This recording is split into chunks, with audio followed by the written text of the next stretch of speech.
strong judiciaries. First ay sa advantages muna tayo. Number 1, check on majority tyranny. Protects minority rights against majority rule. Courts provide reasoned decisions unlike legislatures and many democracies now emphasize judicial review. So dito, hindi porket, sinasabi lang dito na hindi porket may gusto ang majority na isang bagay, masusunod yun. So the judiciary, pinoprotektahan nila yung rights ng minority. Unlike sa legislature na minsan ay influence lang ng opinion or ng politics. So ang court, nagagawa sila ng decision based talaga sa laws and policies. Next. Rule of law in politics and economics prevents government officials from being above the law, strengthens legal enforcement, reducing corruption, ensures contracts are legally binding, attracting investments.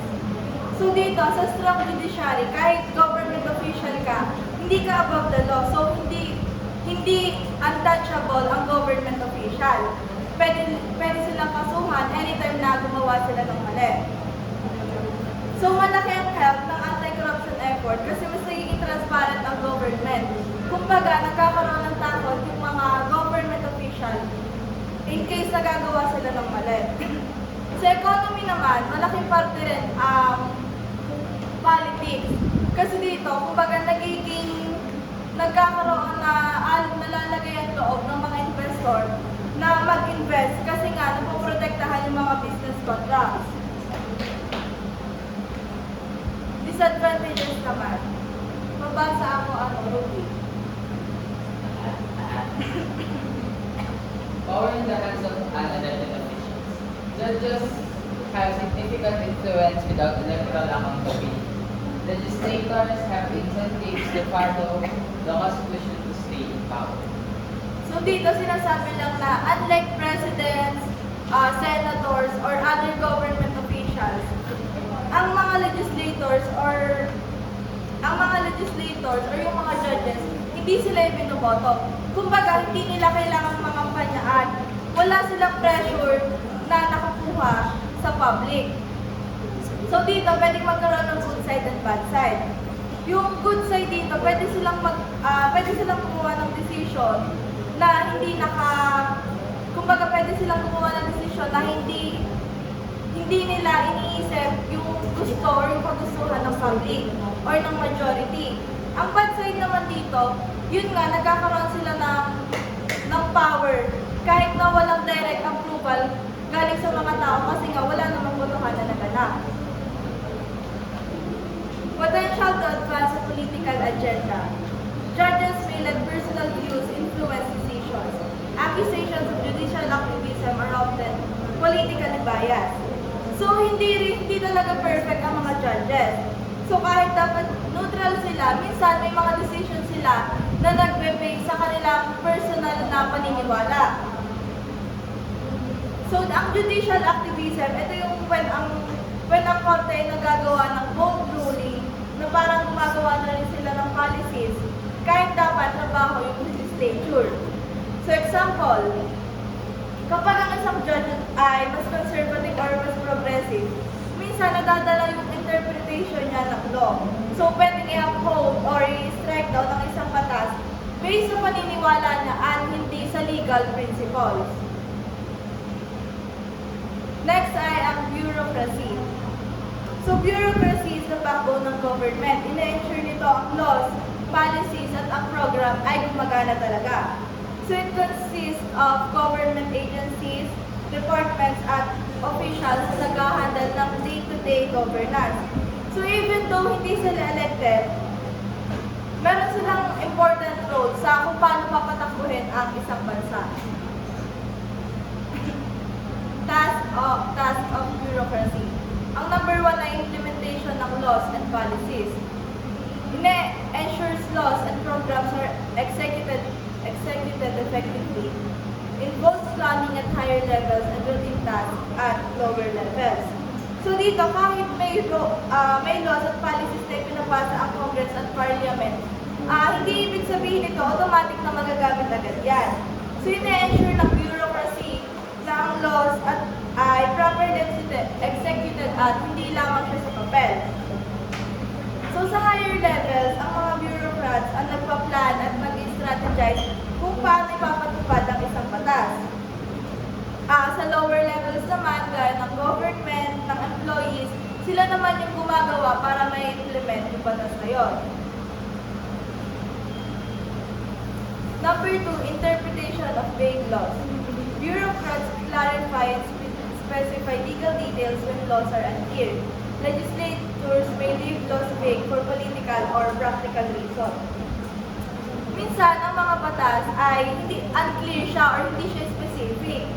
May gray area siya dito or may mga malabong details para hindi controversial or para flexible siya sa future changes or sa future plans ng isang country. So dito, trabaho ng mga bureaucrats na i-clarify at mag-clarify or kung paano ba talaga nila i-apply yung batas sa totoong buhay.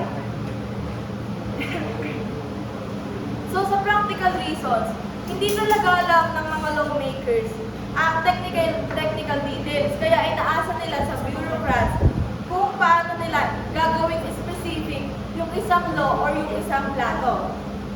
Halimbawa, sa isang batas, may nakalagay doon na all workplace must ensure safe working environment. Pero hindi naman sinasabi dito kung ano ba yung mga, hindi siya mismo specific. Hindi sinabi dito kung ano yung mga safety requirements na kailangan. So dito papasok yung bureaucrat or yung Department of Labor.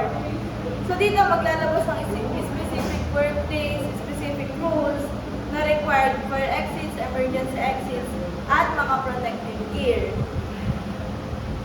Number 3 ay agenda setting and policy advising. Bureaucrats influence policy by advising legislators and executives, testify in legislative committees, and provide expertise. So hindi lang nag-implementers ang bureaucrats. So sila rin ang nag-a-advise or sila rin yung advisor ng mga lawmakers at mga executives. Ang mga lawmakers at executives sila yung president, ganun, executives. Ang mga bureaucrats kasi, meron silang expertise sa mga issues gaya ng economy issues, health issues, security issues, at educational issues. Kaya sila ang nagbibigay ng technical advice sa mga policy makers. So minsan may mga public hearings at legislative inquiries at iniimbitahan ng mga expert at mga bureaucracy para magbigay ng analysis or recommendation. So dito, para umaasa sa kanila ang mga legislators gaya ng president at government para magbigay ng advice para sa mas magandang plano or law. Pang-apat ay policy creation. When laws are unclear, bureaucracies establish regulations, function as an elected policymaker in certain situations. So kapag hindi clear yung batas, ang bureaucracies ang gumagawa ng regulations or policies para mapunan yung mga gaps na yon. So in some cases, nag-a-act sila as unelected policymakers, lalo na kapag hindi ina-actionan ng Congress or ng Parliament ang mga ganong issue. So halimbawa, about sa food safety. Di ba may batas tayo about sa food safety, pero hindi sinasabi kung ano ba talagang specific temperature yung kailangan sa pag-i-store ng mga pagkain. So dito papasok yung FDA na magseset sila ng official guidelines para dito. Organization of bureaucracy. So di ba nasabi ko na kanina na ang bureaucracy nga ang backbone ng government. Minay-make sure nila na everything runs smoothly. Kumbaga, pero dito, nadi-divide sila sa different level. At tapos, each level, nagka-handle sila ng specific responsibilities para ma-implement ang laws and policies ng mas maayos. Structure of bureaucracies. Pabasa ako, Erica Payne.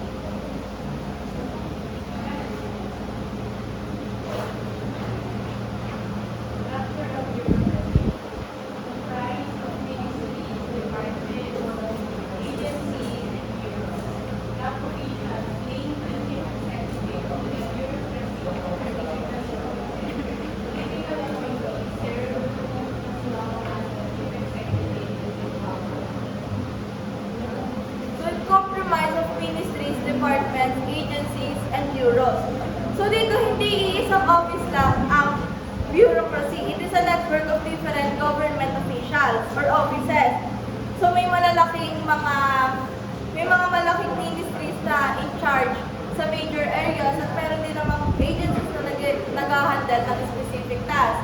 So example dito, Department of Education. Sila nag-handle ng mga problema or ng policies about education. Tapos, agencies and bureaus naman under na DepEd, may Commission on Higher Education na nagpo-focus lang sa mga universities or sa mga private school. Top officially, the chief executive to the bureaucracy and are typically appointed. So, hindi naman lahat ng decision ay galing sa president or sa prime minister ay siya mismo gumagawa. So, may mga appointed official dito kagaya ng cabinet secretaries, mga ministers na nagpapasa ng utos sa iba't ibang departments. So, sila ang middleman. So, tinatanggap lang nila yung utos ng president tapos bago nila oversee kung paano ba siya ipapatupad sa ground level or sa mas mababang level. Halimbawa, galing sa government yung utos, ang magiging middleman ay ang mga congressman. Then, galing sa kanila, sila kumbaga silang mag-iisip kung paano ba nila may papatupad doon ng maayos on the ground level. Political appointees serve as long as the chief executive in power. So, ang mga high-ranking officials sa bureaucracy, lalo ng cabinet secretaries, ministers, at heads ay appointed ng chief executive or ng presidente or ng prime minister. So, di ba dahil nga appointed lang sila ng presidente or ng prime minister, magsisilbi sila kung gaano kahaba yung ipagsisilbi ng presidente. Kagaya sa atin, 6 years na naninilbihan ng presidente sa isang bansa or sa bansang Pilipinas. And, so 6 years din silang magsisilbi sa atin or yun, 6 years din silang magsiserve sa atin. Types of government agencies. Ito ay sa US federal bureaucracy. Number 1, cabinet departments, directly linked to the executive chief. Example, Department of Homeland Security. So number 1, ibig sabihin ng mga cabinet secretaries sa mga departments ay directly accountable sila sa Pangulo. So pinakamalaking agency sa bureaucracy ay nag-handle ng major functions sa government. Example nga dito, Department of Homeland Security. So in charge sila sa national security tulad ng border protection, counter-terrorism at direct response. Pangalawa ay regulatory agencies. Overseas specific industries gaya ng Environmental Protection Agency. So, dito naman, ang role nila, i-oversee lang nila at i-regulate ang specific na industries. So, independent sila from political influence para maging fair ang regulation at maiwasan talaga yung corruption. At may mga authority sila na mag-enforce ng rules and regulations para ma-protect ang public welfare. Next ay government corporation.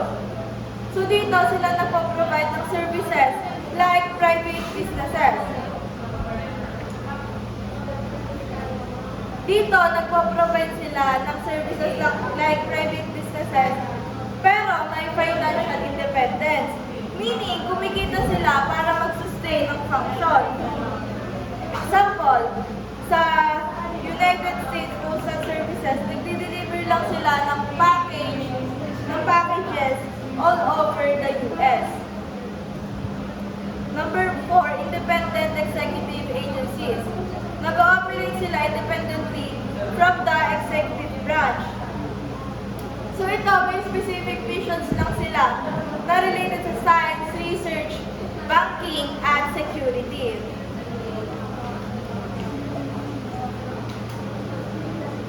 Civil service and bureaucratic hirings. So sa government bureaucracy, hindi lahat ng employees ay may appointed na politicians. So marami sa kanila ang civil servants, meaning They work for the government regardless kung sino ang nakaupong leader. So kahit sino ang nakaupong leader dyan, mag-work sila para sa government.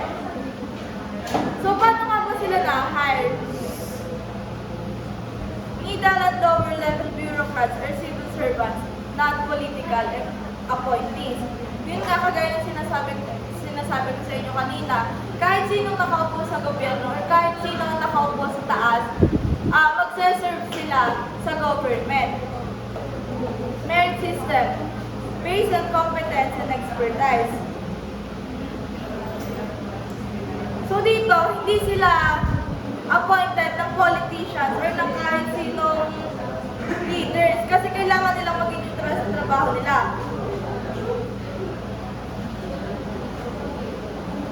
Spoil system, appointments based on political connections or favor. So dito, opposite siya ng merit system kasi diba ang merit system, na-appoint sila based on competence and expertise. So hindi sila pwedeng appoint basta-basta lang ng kung sinong politicians or kung sino mang nakaupo. Kailangan talagang competent sila at may expertise. Dito naman sa spoil system, ang appointment naman dito based on political connections or favors. So na-appoint sila, depende kung may politician or kung sino man ang mag-a-appoint sa kanila. So nangyayari ito kapag halimbawa nanalo isang political leader, madalas na pinapalitan ng government workers ng kanyang mga allied or yung kanyang mga supporters. Next, training and career progression. Bureaucrats gain expertise through education, training, and expertise. So dito para maging efficient, competent, kailangan ng mga bureaucrats ng proper education, specialized training, at years of service or experience. So hindi pwede na pagkapasok mo dito, alam mo na lahat. Or bago ka pumasok dito or sa government, dapat may proper training ka na at expertise ka na dito sa bagay na to. So marami namang government agencies na nag-o-offer ng continuous training para ma-develop yung skills nila. Halimbawa, mga tax officers, tinetrain sila lalo para kapag nagkaroon ng bagong law about sa tax, mas alam nila yung gagawin or mas capable na sila para i-handle ng maayos yung bagong law. Generalist approach. Sa Europe naman to, bureaucrats move across department. So dito sa Europe, ang mga bureaucrats ay ina-encourage na lumipat-lipat ng mga department through their careers. So dito, mas flexible sila at may broader understanding sila about sa government operation kasi nga nalilipat-lipat sila throughout ng kanilang experience. Kumbaga, hindi lang sila nag-i-stay doon sa specific na area na yon, kundi nagiging mas flexible sila. So, halimbawa, may yung bureaucrat sa Ministry of Education, pwede siyang malipat sa Ministry of Health, tapos ililipat sa Ministry of Finance. Advantages and disadvantages of large bureaucracy. Una muna ay ang advantages. Number 1, stability. Civil servants ensure continuity across administrations. Maintain government functions during political instability. So dito, kahit magbago-bago ang presidente or yung administration, tuloy pa rin ang trabaho ng mga civil servants. Unlike sa elected officials or yung mga politicians, kapag natapos na yung term nila,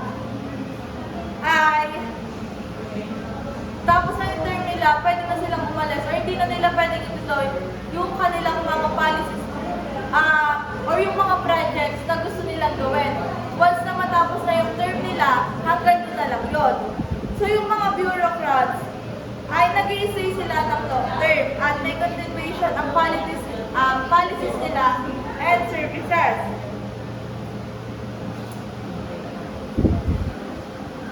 Maintain government functions during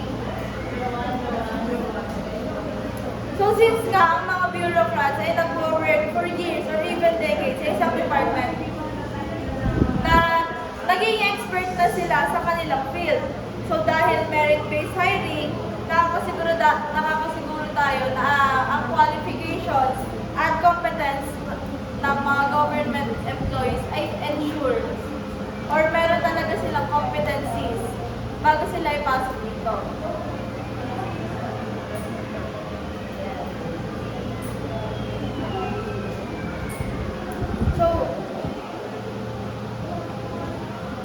So dito, pangatlo yung partial rule and fair application of rule. So dito nga, may pina-follow sila na standardized rules kaya less chances ang favoritism and corruption. At may oversight system din naman para ma-sure natin na consistent ang decision making at hindi siya arbitrary. Ang next na ay ang disadvantages. Mabasa ako, Harvey.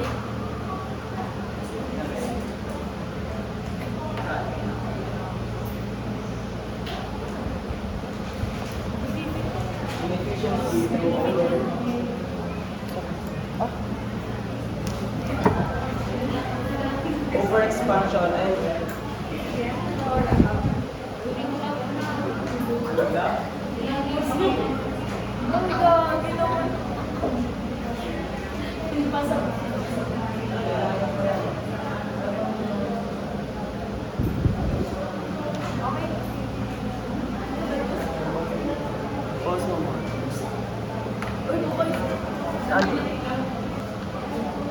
inefficiency through overexpansion and wasteful spending.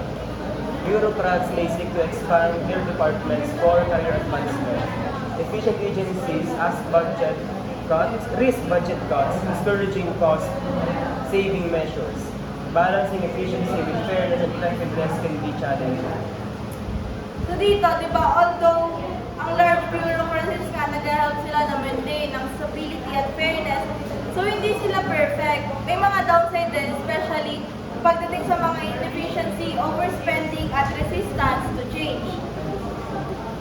So minsan, ina-expand ng bureaucrats ang kanilang departments, hindi para maging mas efficient, pero para mas lumaki yung budget or gumanda yung career nila, leading to wasteful spending. Since super daming approval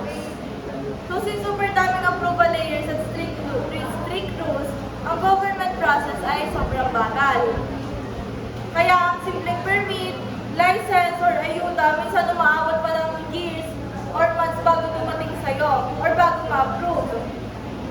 So old school method pa rin ang madalas na ginagamit kahit may mga modern solutions naman na mga available. At ginagawa nila ito or nagiging hard to para sa system na mag-improve. So in short, while bureaucracies maintain or ensure order and fairness, kailangan pa rin ng mga reforms para maiwasan ang inefficiency at mapabilis ang public services. Yun lang.